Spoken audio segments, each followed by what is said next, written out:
Ai say. Cái đàm xì mà cần nát.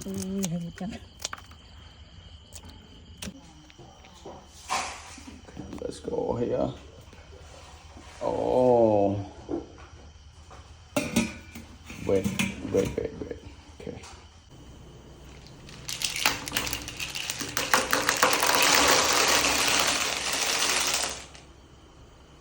Đặt giờ đó vậy cô vậy. Cho mình tính hao thôi. Mình đã về tập nữa.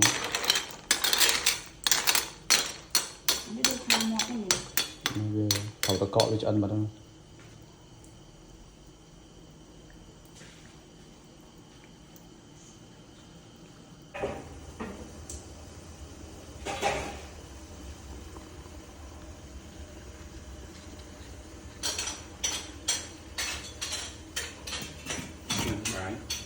Thọt ở vòng ra màu rồi quật đây đặt hàng mới mau nhỉ Nhiều chai kia chai trà đi giờ ngặt hộp nè